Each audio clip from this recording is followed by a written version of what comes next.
नमस्कार प्रिय छात्र और छात्राएं, मैं जितेंद्र कुमार रावत अमन कंप्यूटर शॉर्ट हैंड सेंटर आपका हार्दिक स्वागत करता है। जो छात्र और छात्राएं सिंह प्रणाली शॉर्ट हैंड पूरी किताब पढ़ चुके हैं और उस किताब के मैटर की भी शॉर्ट हैंड डिक्टेशन स्पीड बना चुके हैं और उन्हें अधिक शॉर्ट हैंड डिक्टेशन स्पीड बनानी है तो संपर्क करें, क्योंकि हमने रामधारी गुप्ता की किताब में से 203 पेज डिक्टेशन के लिए हैं, जो प्रत्येक पेज में 400 शब्द हैं, जिनका डिक्टेशन 60, 80, 100 व 120 शब्द प्रति मिनट की स्पीड से 400 व 800 शब्दों पर दिया गया है। जो छात्र व छात्राएं विधिवत रूप से इन मैटरों का होमवर्क करके व्हाट्सएप पर चेक करा के अपनी शॉर्ट हैंड डिक्टेशन स्पीड बढ़ाना चाहते हैं या आउटलाइन प्राप्त करना चाहते हैं या शॉर्ट हैंड पढ़ना चाहते हैं तो संपर्क करें। Mobile number 91 98 94 39 41।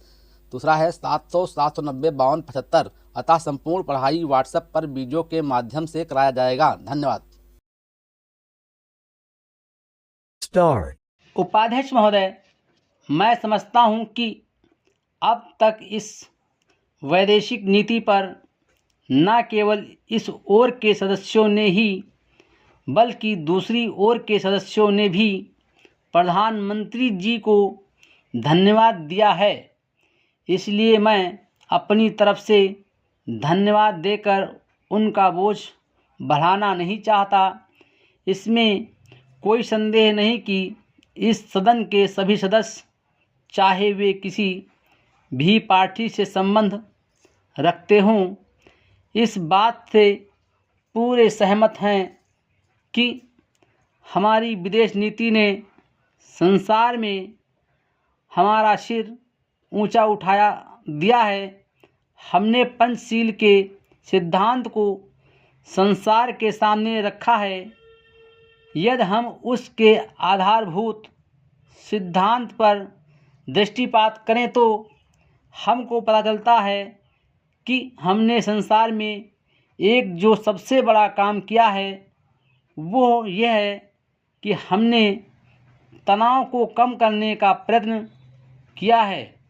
जिस समय हमने नई स्वतंत्रता प्राप्त की तो हमारे सामने बहुत से प्रश्न थे।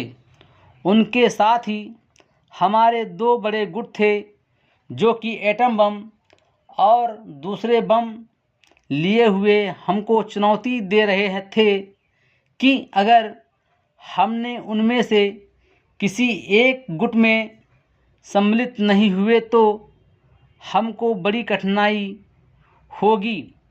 उस समय भी हमारे प्रधानमंत्री ने हमारे देश की वैदेशिक नीति जो इसी स्तर पर रखा, जिसके कारण आज हम संसार में अपना सिर ऊंचा उठा सकते हैं। हमने जो संसार के सामने पंचशील के सिद्धांत को रखा, उसका सबसे बड़ा फल यह हुआ कि एक सम्मेलन हुआ, जिसकी ओर मैं आपका ध्यान दिलाना चाहता हूँ। इस सम्मेलन में बड़े उत्साह के साथ संसार के 29 राष्ट्रों ने, जो कि एशिया और अफ्रीका से संबंध रखते थे, यह घोषणा की कि हम संसार में तनाव कम करना चाहते हैं और साथ ही हम यह चाहते हैं कि संसार में जो विभिन्न सामाजिक और आर्थिक नीतियां हैं वे साथ साथ चल सकें। हमारी वैदेशिक नीति में जो सबसे महत्वपूर्ण चीज़ है वो है सह अस्तित्व की भावना। उसी भावना के फलस्वरूप हम देखते हैं कि आज कोरिया का युद्ध नहीं हुआ, जो कि एक तीसरे विश्व युद्ध के रूप में परिवर्तित हो सकता है।